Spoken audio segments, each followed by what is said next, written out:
What's going on, Blues? Welcome back to Life as an Evertonian. This is our final summary video in regards to the game yesterday at the Hill Dickinson Stadium against Aston Villa. I've calmed down, Blues. My demeanour is much more calm than when I was producing content last night in my car. I'd even done, what were it? Stuck in traffic for a while. Probably took about an hour and a half to drive over to Wakefield. My wife was gigging last night. She's a singer. She's a Cher tribute. Um, so I did the video in my car. Basically, I had to keep a lid on it because I really firmly believe that the referee yesterday just spoilt the game. Simon Hooper, some of his decisions were just absolutely ludicrous. Some of the non-cards that he were giving for Villa, um, you know, just so poor. Some of the shirt tugging that were going on, and you just weren't seeing it. And then when Everton give a bit back, he was indicating, he was pulling his shirt, indicating what he'd blown up for the foul for. It was just constant all game.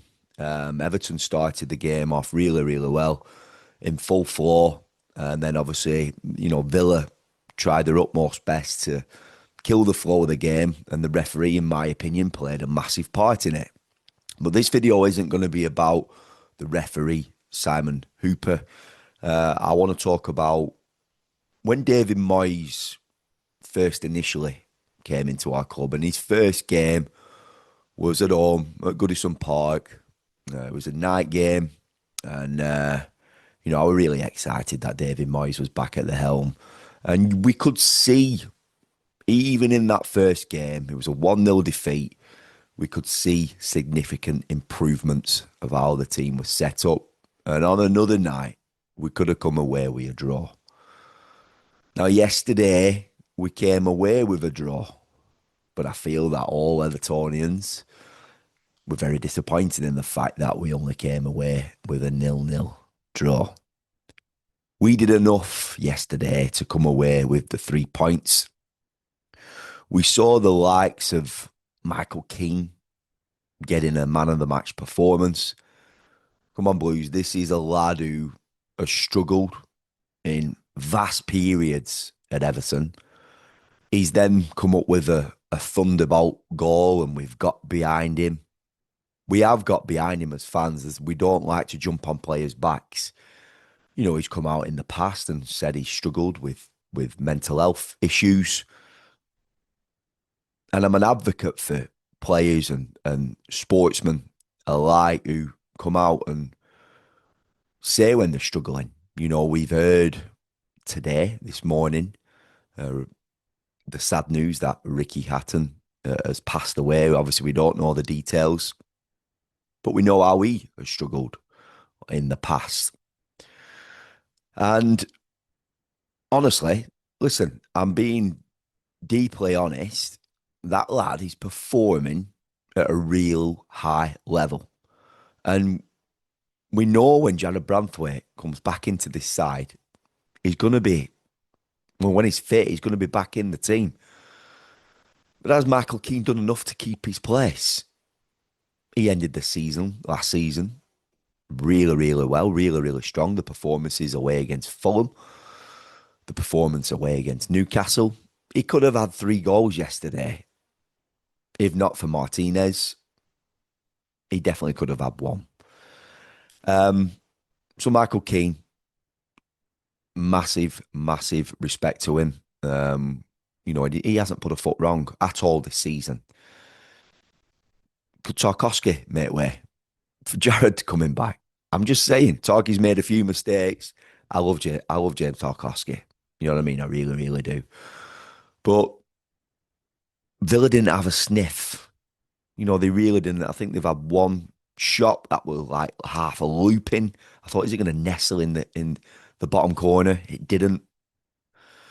But the centre halves pairing, really, really good. Pickford didn't have anything to do. We saw Jake O'Brien again at right back, solid job. And obviously Jimmy Garner at left back. We just do miss, and I think not so much miss, but I think of the invention if we had fullbacks in the prime, Seamus Coleman, Leighton Baines in this current Everton team. So we know the areas where in a defensive unit where Everton need to improve. And it is in the fullback areas. Nothing against Jimmy Garner, nothing against Jake O'Brien, nothing against an aging Seamus Coleman or a solid Mikhalenko. Adam Azanu, time's only going to tell how he develops into this Everton squad and in the future, possibly in this Everton team. So we had Timmy Raburam back in, who I like Timmy Raburam. I've got a mate who's played against him, who really, really rates him. And, I think that lad has got serious potential. I really do. I think he's a better footballer than Amadou Onana, who went the other way to Aston Villa. Different type of player. But, we've got that type of player in Idrissa Gana Gueye, who again yesterday was winning the ball back. Them legs aren't aging. It's just not. It looked like there were a period of time where is Idrissa getting a little bit tired, and then the levels just increased again. Such an important player for us. Really, really good. And then we had Kieran Dewsbury all in that 10. And Jack Grealish on the left with Lerman and Jai on the right. A lot of periods of the game yesterday, I felt that we was overplaying, trying to do a little bit too much.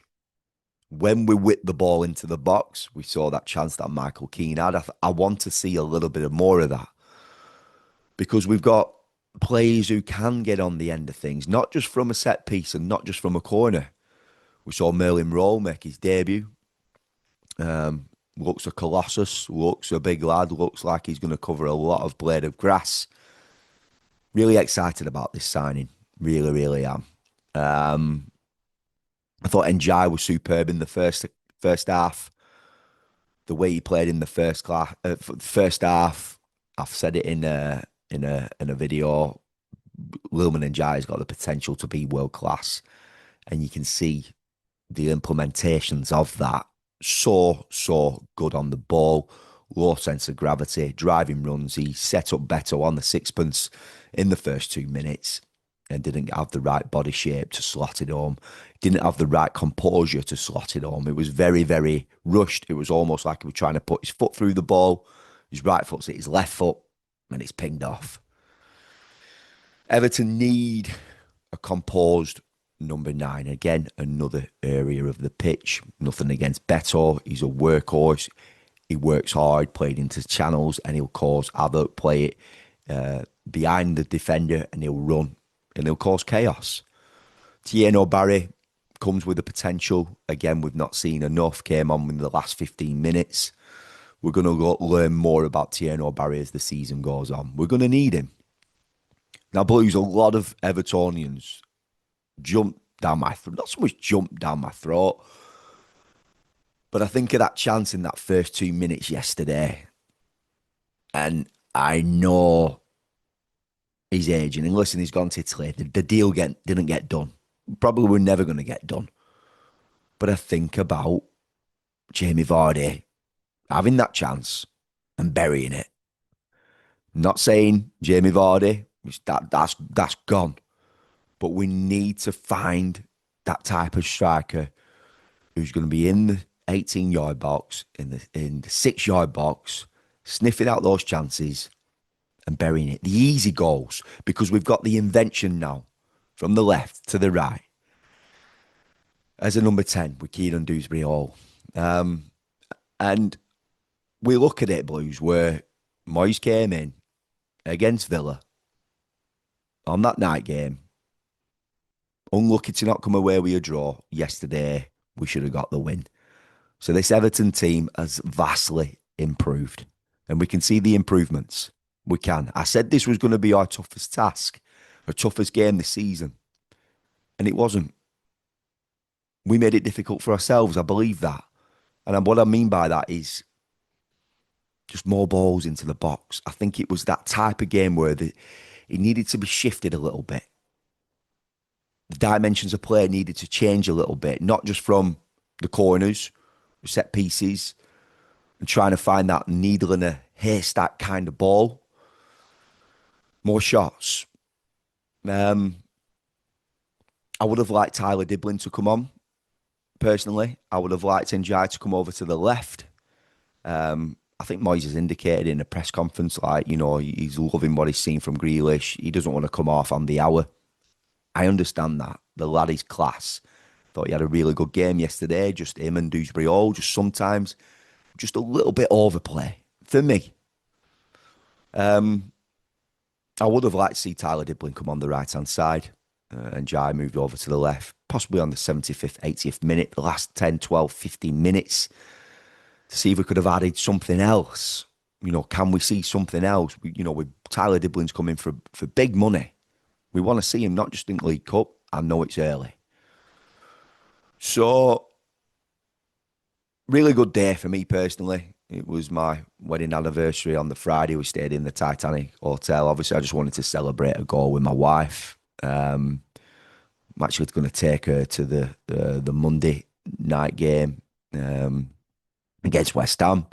So hopefully there. Obviously, we're on to the next game, which is the Merseyside derby. I've just seen them. We've get a penalty in 93rd minute against 10 men, Burnley. They just find a way. It's frustrating. It's frustrating because we look at us and there's games like yesterday, and I just want us to find a way. But I believe we're building to that, Blues. They're the goals, they're the targets that Everton need to make. Superb summer. Really good transfer window. We know the areas. Moyes knows the areas. The fan base, the squad, they know, So, Fox in the box, couple of fullbacks, please. But we move forward. Let's take the positives. Everton are improving. We should have won yesterday. We're 6th in the league, 7 points starting off this season. And I'm optimistic. Week by week, game by game, performance by performance, we're feeling the optimism. We're feeling like the Hill Dickinson Stadium already is home. The atmosphere yesterday, the noise, deafening. Absolutely love how it echoes around that ground. Even when you hear the chants and the songs from the away section, and you hear it, and it's building, and they go silent, and all of a sudden, the Evertonians sing, and it's just the raucous roar, the sounds, so good. So Blues, subscribe to the channel if you haven't done so already. Click that bell to turn on post notifications. Thank you for your continued support. We've got some video series that we're working on. If you've not checked out my first video series on what Everton means to me, or being an Evertonian, what life as an Evertonian means to me, we are going to be getting people on with interviews, like-minded Evertonians who want to talk about that type of feeling, what we go through.